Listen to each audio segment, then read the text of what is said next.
Hello everyone. PGT physics HTET का 2023 का paper है जिसमें 91 से 114 तक के क्वेश्चन सोल्व कर चुके वन बाय वन करके बिल्कुल इजी लैंग्वेज में बिल्कुल कंसेप्ट को समझते हुए हमने क्वेश्चन सोल्व किए हैं। क्योंकि किसी भी कंपटीशन एग्जाम के लिए उसके पीवाईक्यू बहुत इंपॉर्टेंट होते हैं, उनको समझना किस टाइप के क्वेश्चन बन रहे हैं, किस टाइप के क्वेश्चन आ रहे हैं एग्जाम में। तो 2024-25 का स्टेट का पेपर था, उसके भी 60 क्वेश्चन बिल्कुल इजी वे से हमने एक एक करके सोल्व किए हैं, वो भी एक बार जरूर देख लें। और देखते हैं आज का next question 115। Under what condition will the value of current in the wire of the resistance R be the same for a combination of unidentical cell, each having internal resistance R in series and in parallel? सबसे पहले होता है question का meaning समझना, क्या दे रखा है और क्या हमसे पूछा है। तो देखो, इसने बताया एक्सटर्नल रेजिस्टेंस R है और अनआइडेंटिकल सेल है जिसका प्रत्येक का जो इंटरनल रेजिस्टेंस है वो स्मॉल r है। तो ये कह रहा है इन सेल को, जो n सेल है, सीरीज में लगाएं और पैरेलल में किस तरह से लगाएं कि किस कंडीशन में, मतलब सीरीज में और पैरेलल में लगाएं तो किस कंडीशन में जो है जो करंट होगा वो दोनों में सेम होगा। मतलब सीरीज में लगा देंगे सारी सेल तो भी वही करंट दे और पैरेलल में लगा देंगे वही सारी सेल तो भी करंट वही हो, सेम हो। तो ऐसी कौन सी कंडीशन है? आर कैपिटल आर जो रेजिस्टेंस एक्सटर्नल और स्मॉल आर जो इंटरनल रेजिस्टेंस है, दोनों के बीच में रिलेशन निकालना है भाई। रिलेशन पूछा कि क्या ऐसा रिलेशन होगा दोनों के बीच में कि करंट जो है सीरीज और पैरेलल में सेम हो। तो देखिए कैसे सोल्व करेंगे इसको। 115 का क्वेश्चन है। देखो, सभी को पता होगा सीरीज के अंदर जो सेल ऐड होती है ना भाई, ईएमएफ सारी, या ईएमएफ ही बोलेंगे, टोटल सेल का जो वोल्टेज निकालेंगे वो E1 plus E2 plus E3 plus ऐसे एडिशन होता है। तो n सेल है तो NE बन गया, ठीक है। टोटल जो हमारी ईएमएफ है, पहले हम बात करें, यहाँ पे मैं डाल देती हूँ इन सीरीज। सबसे पहले हम सीरीज का केस लेंगे तो ईएमएफ है वो NE बन गया, ठीक है। अच्छा, टोटल जो इंटरनल रेजिस्टेंस है, टोटल इंटरनल रेजिस्टेंस वो कितना होगा? रेजिस्टेंस को सीरीज में कैसे ऐड करते हैं? R1 plus R2 plus R3, तो ये भी क्या बन गया? NR, ठीक है। अब देखो करंट का क्या फॉर्मूला होता है according to Ohm's law, V by R। तो V कितना अपना NE और R कितना है? ये तो हो गया इंटरनल रेजिस्टेंस और एक्सटर्नल कैपिटल R है और ये इंटरनल, मतलब टोटल ईएमएफ और टोटल ही वोल्टेज दोनों, टोटल ही रेजिस्टेंस, मतलब एक्सटर्नल और इंटरनल मिला के ये करंट हुआ कब? सीरीज में, ठीक है। अब बात करेंगे भी पैरेलल की।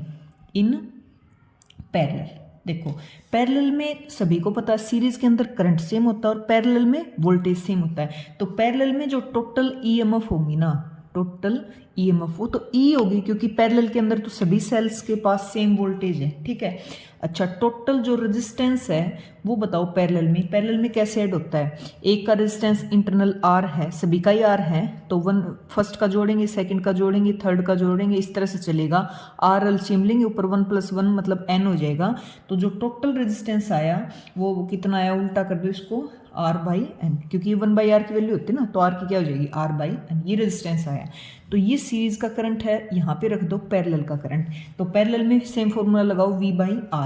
तो V कितना अपने पास? E और R एक्सटर्नल रेजिस्टेंस तो कैपिटल R ही है, ये कितना आया? R/N। ये इक्वेशन नंबर 2 रख लो, इसको इक्वेशन नंबर 1 रख लो। अब इसने बोला कि दोनों के बीच में हमें रिलेशन निकालना है, कैपिटल R और स्मॉल r। करंट जब सीरीज और पैरेलल का सेम हो, सेम रख दो, तो यहाँ पे बन जाएगा NE/R प्लस में NR is equal to E/R plus में R/N। ई से ई कैंसिल हो गया, ठीक है। ऐसे क्रॉस मल्टीप्लाई कर दो तो देखो ये बन जाएगा n उधर है तो R प्लस में R/N इज इक्वल टू ये इधर जाएगा R प्लस में NR। खोल लो, NR प्लस में N से N कट गया, स्मॉल R प्लस में NR, ठीक है। अब देखो इन दोनों में R कॉमन लोगे तो ये बन जाएगा N-1 is equal to small R, यहाँ कॉमन लोगे N, ये इधर आएगा माइनस का माइनस, ये कैंसिल हो गया तो R is equal to small, capital R is equal to small r। तो ये कह रहा है जब इंटरनल रेजिस्टेंस और एक्सटर्नल रेजिस्टेंस बिल्कुल बराबर हो ना, तो चाहे कितनी भी सेल हो उनको सीरीज में लगाओ, पैरेलल में लगाओ, हमेशा करंट होगा वो क्या होगा? बराबर होगा। तो इसका ऑप्शन आएगा भी C, कि दोनों जो रेजिस्टेंस, एक्सटर्नल रेजिस्टेंस और इंटरनल रेजिस्टेंस वो क्या होने चाहिए? सेम होने चाहिए, अगर करंट सेम चाहिए तो, ठीक है। नेक्स्ट क्वेश्चन देखो, आई होप समझ आया होगा भाई, बिल्कुल मैंने इजी वे से समझा दिया, क्योंकि करंट का पूछा है, करंट को बराबर रखना हमें सीरीज में और पैरेलल में, तो दोनों में करंट निकाल लिया हमने, बस सिंपल। 116 देखो, in the absorption spectra of the hydrogen absorption line of the only of the following series appear. ये कह रहा है भाई 4 सीरीज दे रखी, इनमें से अब्जॉर्प्शन के केस में कौन सी सीरीज अपीयर हो गया, कौन सी सीरीज दिखेगी, ये पूछा है। ठीक है, तो ये एटम न्यूक्लियाई का जो चैप्टर 12th क्लास का, वहाँ से क्वेश्चन है अभी। 116 नंबर का क्वेश्चन आ गया। तो देखो, एक तो होता है एमिशन और एक होता है अब्जॉर्प्शन, दोनों का मीनिंग समझो पहले।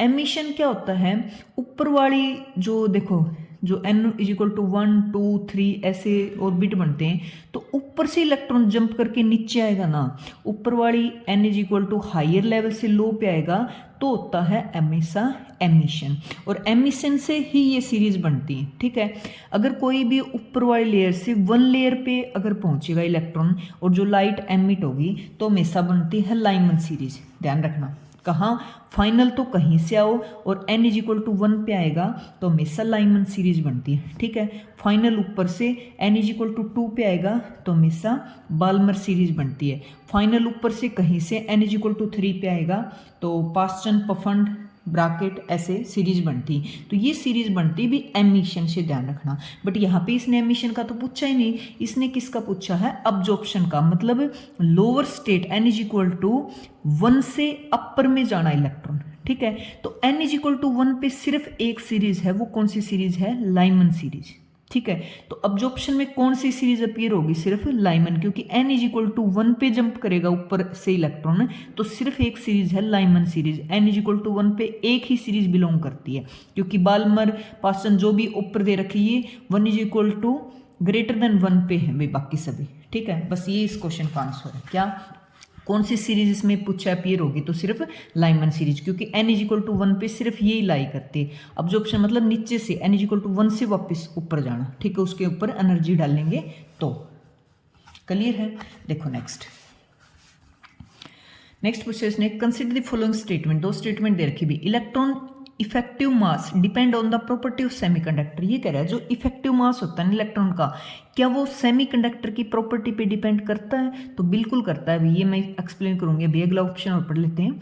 A P type semiconductor is electrically neutral. ये बहुत बार आ लिया भाई, 2024-25 वाले पेपर में भी था। एन टाइप पी टाइप के सेमीकंडक्टर होते हैं वो इलेक्ट्रिकली न्यूट्रल होते हैं। वहाँ मैंने बहुत अच्छे से एक्सप्लेन किया था कि पी टाइप सेमीकंडक्टर के अंदर होल्स ज़्यादा होते हैं, तो वो जब होल्स फ्री होगा ना तो पीछे नेगेटिव आयंस बनते हैं। जब दोनों को सम करेंगे टोटल चार्जेस तो न्यूट्रल ही होता है, 0 बनेगा। ठीक है, एन टाइप में इलेक्ट्रॉन एक्स्ट्रा होता है, जब इलेक्ट्रॉन वहाँ से फ्री होगा तो पीछे पॉजिटिव आयंस बनते हैं।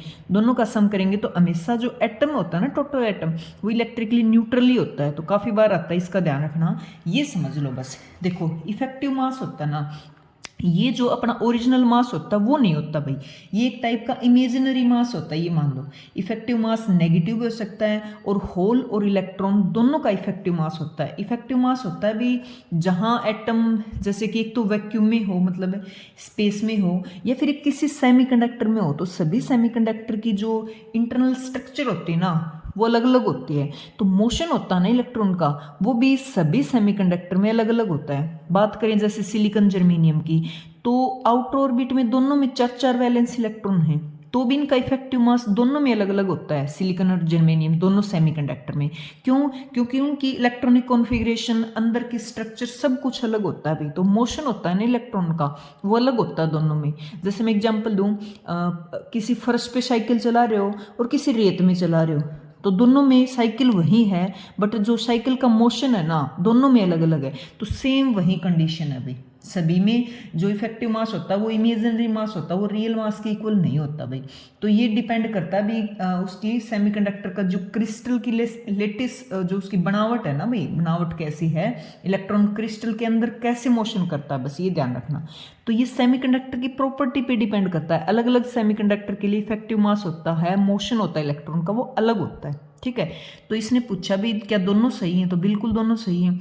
सेमीकंडक्टर पे डिपेंड करता है उसका इफेक्टिव मास, और पी टाइप सेमीकंडक्टर हो चाहे एन टाइप सेमीकंडक्टर हो, दोनों ही क्या होते हैं, इलेक्ट्रिकली न्यूट्रल। ठीक है, मेरे हिसाब से समझ आ गया। अभी नेक्स्ट क्वेश्चन करते हैं। देखो अगर कुछ भी डाउट हो तो मैं हर कमेंट का रिप्लाई करती हूँ भी, कोई भी अपनी तरफ से कुछ सजेशन देना चाहो, कुछ पूछना चाहो तो कमेंट्स में बता सकते हो आप ज़रूर। और बुक से रिलेटेड और इम्पोर्टेंट टॉपिक जो बार बार रिपीट होते हैं एग्जाम में, उसकी भी मैंने वीडियो अलग से बना रखी है, एक बार वो जरूर सुन लें, क्योंकि मैं खुद भी जैसे न्यूमेरिकल लगा लगा के प्रैक्टिस करना, कहाँ से मैंने पढ़े हैं सब कुछ, तो आप पूछ सकते हो अगर आपको कुछ भी जानना हो तो। नेक्स्ट देखो भाई, for the image to be real, image चाहिए रियल, वर्चुअल होती है रियल होती है, रियल होती है जहाँ पे इमेज एक्चुअल में जो रेज हो मीट करे, और वर्चुअल होती है जहाँ पे खुद इमेज ना मिले, वर्चुअली उनको मिलाया जाए, जैसे कल्पना की जाए। तो यहाँ पे बात हो रही है इमेज की रियल की। From the reflection eight A concave spherical surface, concave और कॉन्वेक्स दोनों स्फेरिकल सरफेस होते हैं, कॉन्वेक्स में तो हमेशा ही वर्चुअल होती भी, और कनकेव में दोनों होती, रियल भी वर्चुअल भी। यहाँ बात हो रही रियल की, ठीक है। सेपरेट कर रखा ग्लास एयर मीडियम से, पहले ग्लास है फिर एयर है। The distance of the object should be more than k time the radius of curvature, ये कह रहा है अभी जो डिस्टेंस है ना ऑब्जेक्ट की, रेडियस ऑफ कर्वेचर की के गुना है, ठीक है। तो के की वैल्यू बतानी है भाई, रेडियस से वो कितने गुना पे रखी हुई है क्या ऑब्जेक्ट, तो के की वैल्यू निकालनी। देखो ये भी 12th का जो ऑप्टिक्स है भाई, ऑप्टिक्स को थोड़ा सा अच्छे से पढ़ लेना, काफ़ी क्वेश्चन बनते हैं भी वहाँ से। तो अब ये जो स्फेरिकल दे रखा है, पहले है क्या ग्लास और फिर है एयर। बात किसकी हो रही है, कनकेव की, तो कनकेव मतलब ऐसे, इधर ग्लास है इधर एयर है, ठीक है। तो यहाँ पे एक फॉर्मूला होता है स्फेरिकल के केस में, रेयर टू डेंसर सेम होते हैं सभी में, और डेंसर टू रेयर सेम होते हैं। तो यहाँ पे होता है formula U1 by U plus में U2 by V is equal to U2 minus U1 by R। बताऊंगी मैं क्या इसमें, U है ऑब्जेक्ट की डिस्टेंस, V होती है इमेज की डिस्टेंस, R होती है radius, U1 U2 refractive index है, U1 होता है जो पहले सरफेस है, जैसे इसमें ग्लास दे रखा तो ये ग्लास का रिफ्रैक्टिव इंडेक्स, U2 है एयर का। ये डायरेक्ट फॉर्मूला है। अब इसका प्रूफ तो मैं क्या ही करवाऊँ, प्रूफ तो सारा ही मैं कह रही हूँ, ऑप्टिक्स तो यूनिट अच्छे से कर लो भाई, ठीक है। काफ़ी फॉर्मूले बनते हैं उसमें, काफ़ी क्वेश्चन बनते हैं फिर उसके ऊपर, बस सिंपल इनकी वैल्यू पुट कर दो। देखो ग्लास के लिए कितना होता है 1.5, U की वैल्यू तो पूछी अगले ने कितने टाइम है, ठीक है। और U2 इसकी वैल्यू एयर है बाहर तो 1, और V is equal to 1 minus 1.5, और इसका रेडियस इसके केस में क्या होता है नेगेटिव, तो माइनस R, ठीक है। अच्छा एक होती भी यहाँ पे मैं बता दूँ, एक बाउंड्री कंडीशन होती रियल इमेज की, ऐसे मान लो, इसको याद ही कर लेना भाई, ठीक है। Boundary condition of real image, ठीक है। बाउंड्री कंडीशन होती है अगर रियल इमेज चाहिए तो क्या होती है वो, V is equal to infinity लेना पड़ता है अभी। V की वैल्यू जो होती है, ये नहीं कि वो इमेज इन्फिनिटी पे बननी है, एक बाउंड्री कंडीशन होती है अगर आपको रियल इमेज चाहिए किसी केस में तो V की वैल्यू इन्फिनिटी लेनी पड़ेगी, ठीक है। जस्ट वो पुट कर दो यहाँ, 1.5 डिवाइडेड बाई क्या होगा यहाँ पे U, 1 by infinity is equal to 1 into 1 minus 5 this, तो 1 बाई इन्फिनिटी कितना होता है 0, ठीक है। तो इसकी वैल्यू ये कितना बचेगा माइनस का 0.5 बाई माइनस का R है, माइनस से माइनस कैंसिल हो गया, तो U की वैल्यू कितनी आ गई यहाँ से, देखो ये इधर चला जाएगा 1.5 और 0.5 इंटू में R काटोगे 3 पे कटेगा तो ये बचेगा भी 3R, ठीक है। तो इसने पूछी थी U की वैल्यू बताओ R के कितने गुना है, तो कितने गुना आई 3 टाइम्स, ठीक है। बस यही पूछिए भाई। एक चीज़ ये याद रखनी पड़ेगी भाई, जो रियल इमेज चाहिए उसकी बाउंड्री कंडीशन होती है कि V इज इक्वल टू आपको इन्फिनिटी लेना ही पड़ेगा, ठीक है। क्योंकि ये कन्वेक्स के केस में तो होती नहीं, वहाँ तो सारी वर्चुअल इमेज मिलेंगी, रियल मिलती नहीं, तो कनकेव स्फेरिकल के केस में ही लगानी पड़ेगी अगर रियल इमेज की कंडीशन आ जाए तो, ठीक है। ये तो थोड़ा सा थोड़ी पार्ट भी आप पढ़ लेना, पता चल जाएगा अगर थोड़ा बहुत फिर भी डाउट रहे तो आपको। नेक्स्ट देखो भाई 119 का क्वेश्चन, ये न्यूक्लियर फोर्स है, वहाँ से क्वेश्चन है भाई। इसने पूछा न्यूक्लियर फोर्स है और उनकी कौन सी प्रॉपर्टी नहीं होती है। तो न्यूक्लियर फोर्स देखो 4 टाइप की हम जनरली जैसे 11th से पढ़ने लग जाते हैं, electromagnetic force, gravitational force, weak force और स्ट्रॉन्ग फोर्स।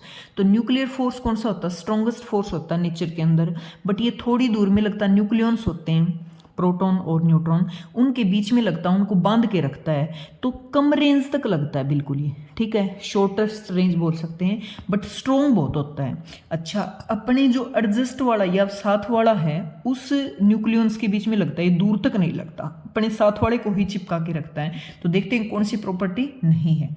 फर्स्ट इसने पूछा nuclear force has saturation property, तो बिल्कुल सैचुरेशन प्रॉपर्टी होती भी, क्योंकि वो अपने नियर वाले के पास ही मतलब उसको बांध के रखता है, फोर्स लगाता है, तो एक ये इसकी लिमिट होगी, ठीक है, भी आगे तक नहीं लगाता, सैचुरेशन प्रॉपर्टी होगी, अपने पास वाले को ही स्ट्रॉन्गेस्ट फोर्स से बांध के रखता है, तो ये इसकी प्रॉपर्टी है। 12th वाली यूनिट में तो काफ़ी लाइंस दे रखी हैं, सारी पढ़ लेना कौन कौन से न्यूक्लियर फोर्स की प्रॉपर्टी होती है, ठीक है।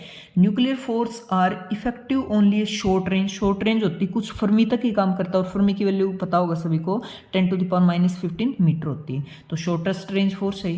Next, nuclear force depend on the charge, charge पे डिपेंड करता है, बिल्कुल गलत बात है, क्योंकि न्यूक्लियर फोर्स होता है ना, वो प्रोटॉन प्रोटॉन के बीच में भी लगता है, न्यूट्रॉन न्यूट्रॉन के बीच में भी लगता है, प्रोटॉन और न्यूट्रॉन के बीच में लगता है। न्यूक्लियंस मतलब जो न्यूक्लियस के अंदर हो, न्यूक्लियस के अंदर कौन कौन होते हैं, प्रोटॉन न्यूट्रॉन, तो इनको बांध के रखता है, तो आपस में सभी के बीच में लगता है, तो चार्ज पे डिपेंड नहीं करता भाई, यही गलत बात हुई इसकी, ठीक है, इसने नोट का पूछा तो यही आंसर है।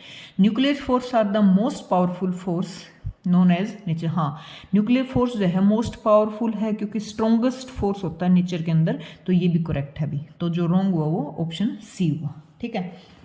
नेक्स्ट देखो, आज का लास्ट क्वेश्चन रहेगा, अच्छे अच्छे क्वेश्चंस की सीरीज करें हमें, ताकि ज़्यादा लंबी वीडियो भी ना हो, और अच्छे से खुद प्रैक्टिस भी कर लो, क्योंकि खुद प्रैक्टिस नहीं करोगे, जब तक निकाल के नहीं देखोगे ना क्वेश्चन से, तो वो हैबिट में आएंगे ही नहीं भी। पहले एक बार वीडियो को सुन लो और फिर खुद एक बार क्वेश्चन लगा लगा के देखो, फिर कुछ डाउट है फिर सुन लो चाहे, ठीक है। नेक्स्ट देखो, इसने पूछा कंसिडर द फॉलोइंग रिलेशन, दो रिलेशन दे रखे हैं फॉर डिस्पर्जिव मीडियम में, क्या वीजी ग्रेटर देन वीपी होता है, फेज वेलोसिटी ग्रुप वेलोसिटी से बड़ी ज़्यादा होती है, मतलब स्पीड।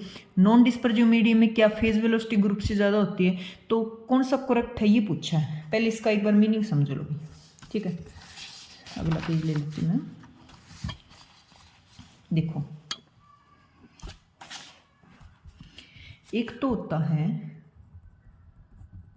डिस्पर्जिव मीडियम, ठीक है, और एक होता है नॉन डिस्पर्जिव मीडियम, ठीक है। तो डिस्पर्जन ऑफ व्हाइट लाइट सुन रखा होगा, 10th क्लास का topic, dispersion of white light 7 colour में स्प्लिट हो जाती है, तो डिस्पर्जिव मीडियम तो होता है जैसे कि ग्लास हो गया, या फिर बोले कि वाटर हो गया, ठीक है, और नॉन डिस्पर्जिव मीडियम होता है वैक्यूम। तो जो वैक्यूम होता है ना, वहाँ तो स्पीड का कोई फर्क नहीं पड़ता, चाहे ग्रुप वेलोसिटी हो चाहे फेज वेलोसिटी हो, तो वीपी बराबर वीजी होता है किसके केस में, नॉन डिस्पर्जिव मीडियम के केस में।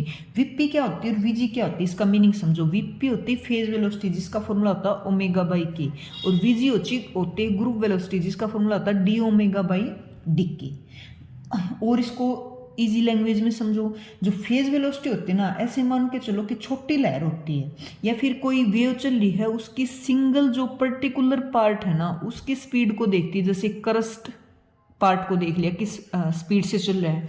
और जो वीजी होती है वो एक ऐसे मान के चलो लहरों का पूरा झुंड होता है, मतलब ठीक है, ऐसे अच्छे समझ आएगा, मतलब एक वेव पैकेज होती भी, एनर्जी की पूरी इंफॉर्मेशन लेके चलती है, ठीक है। तो ऑटोमेटिक पता चल रहा है सिंगल वेव हो और एक पूरा झुंड हो, तो किसको चलने में मतलब आसानी होती है। बट यहाँ तो वैक्यूम है, दोनों पे कोई फर्क नहीं पड़ता, ग्रुप वेलोसिटी और फेज वेलोसिटी दोनों बराबर होती है। नॉन डिस्पर्जिव मीडियम में दोनों की स्पीड सेम होती है। यहाँ जाओ, डिस्पर्जिव मीडियम जैसे कि ग्लास, वाटर, तो यहाँ पे जो फेज वेलोसिटी होती है, जो कि एक सिंगल मतलब सिंगल को हम स्टडी करते हैं, जैसे कि एक वेव की सिंगल क्रस्ट के चलने की स्पीड देख रहे हैं, तो जो फेज वेलोसिटी होती है उसकी स्पीड ज़्यादा होती है झुंड वाली वेलोसिटी से या ग्रुप वेलोसिटी से।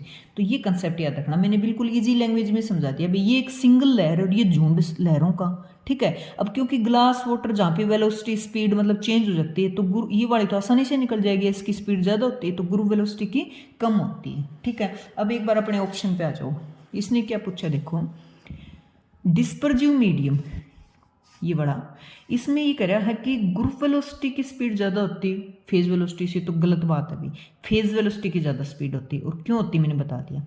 नॉन डिस्पर्जिव मीडियम, इसमें तो बराबर होती है, तो वैक्यूम होता है, कोई फर्क ही नहीं पड़ता, ये हो चाहिए ये हो, दोनों बराबर होती है, दोनों स्टेटमेंट गलत हैं भी, ठीक है। तो इसका कौन सा आएगा ऑप्शन, ये बड़ा, both the relation are false. तो आज के लिए इतना ही काफ़ी है। अगर फिजिक्स की तैयारी कर रहे हो आप, तो ग्रीन स्टार के साथ जुड़े रहें और खुद प्रैक्टिस करके देखें भाई, जब तक खुद नहीं करोगे वो चीज़ हैबिट में आएंगी ही नहीं। Thank you.